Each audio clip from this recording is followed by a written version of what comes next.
नमस्कार, आप देख रहे हैं प्रजातंत्र टीवी हिंदी न्यूज चैनल। बेबाक, बेखौफ, बेफिक्र। प्रजातंत्र टीवी हिंदी न्यूज चैनल के सभी दर्शकों का बहुत बहुत स्वागत है। मैं हूं आपके साथ खुशी। आइए शुरुआत करते हैं आज की कुछ खास खबरों से। भ्रष्टाचार मामले में अजीत पवार गुट के प्रफुल्ल पटेल को मिली राहत तो संजय राउत बोले ये ईडी ने नहीं।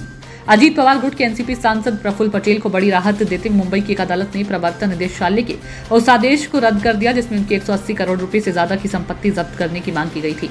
इस फैसले पर अब उद्धव गुट के सांसद संजय राउत की पहली प्रतिक्रिया सामने आई है। शिवसेना के प्रवक्ता और सांसद संजय राउत ने कहा कि ईडी ने राहत नहीं दी है, बीजेपी ने राहत दी है। ईडी, सीबीआई, आयकर विभाग बीजेपी के एक्सटेंडेड ब्रांच है। ईडी ने 2022 में प्रफुल्ल पटेल, उनकी पति और उनकी कंपनी के स्वामित्व वाले सीजे हाउस में 7 फ्लैटों को कुर्क किया था। इस कुर्की की बाद में पीएमएलए के निर्णायक प्राधिकारी ने पुष्टि की थी। ईडी ने आरोप लगाया था कि संपत्तियां ड्रग माफिया इकबाल मिर्ची की विधवा से अवैध लेनदेन के जरिए हासिल की थी। ट्रिब्यूनल ने यह भी माना कि जिन एफआईआर पर ईडी ने मनी लॉन्ड्रिंग का मामला दर्ज किया था उनमें पटेल या उनकी पत्नी का कभी भी मामले में आरोपी के रूप में नाम नहीं था। सूत्रों के मुताबिक एजेंसी ऑर्डर की समीक्षा कर रही है और जल्द ही आदेश के खिलाफ अपील उच्च न्यायालय में की जा सकती है। साल 2022 में ईडी ने वर्ली में सीजे हाउस की 4 मंजिलों पर स्थित 7 फ्लैट्स को प्रोविजनली अटैच किया था, जो कि कथित तौर पर पटेल से जुड़ी थी। ईडी ने यह कदम दाऊद इब्राहिम के करीबी सहयोगी इकबाल मिर्ची से जुड़े मनी लॉन्ड्रिंग मामले की जांच के तहत उठाया था। इस बात की चर्चा बहुत हुई क्योंकि पहली बार एजेंसी ने इकबाल मिर्ची और पूर्व डीएचएफएल प्रमोटरों कपिल और धीरज वधावन से जुड़े मनी लॉन्ड्रिंग के संदर्भ में किसी राजनेता से जुड़ी संपत्तियों को अपराध की आय के रूप में माना था। ईडी ने राहत नहीं दी है, बीजेपी ने राहत दी है। ईडी बीजेपी की एक्सटेंडेड ब्रांच है।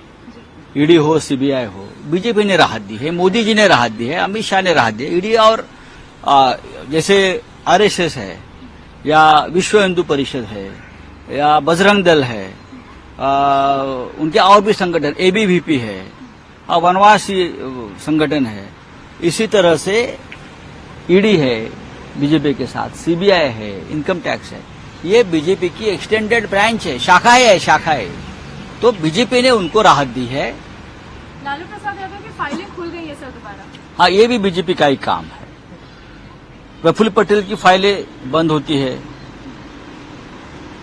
हाँ, और जो लोग उनके साथ अशोक चौहान की फाइलें बंद होती है, शिंदे की फाइल बंद होती है, और लालू जी की फाइल खुलेगी और किसी की फाइल खुलेगी। यही काम करेंगे।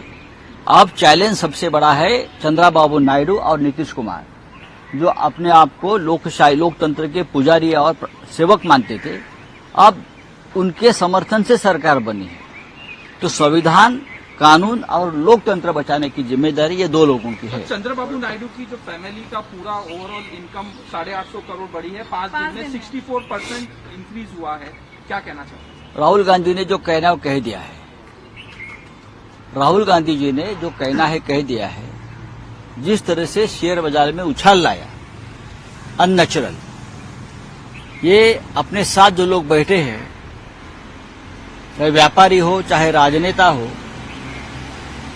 उनके उद्योग, उनके धंधे को फायदा पहुंचाने के लिए शेयर बाजार का इस्तेमाल किया गया, इसलिए कि गुजरात के 2 व्यापारी देश चला रहे हैं और शेयर बाजार से उनका पुराना नाता है।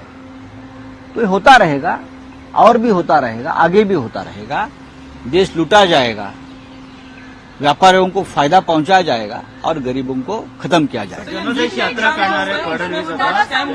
नीट के एग्जाम को देखकर घोटाला सामने आ रहा है सर, काफी बच्चों के फ्यूचर अब दांव पर लगे हैं। मोदी जी ने देश दांव पर लगाया है।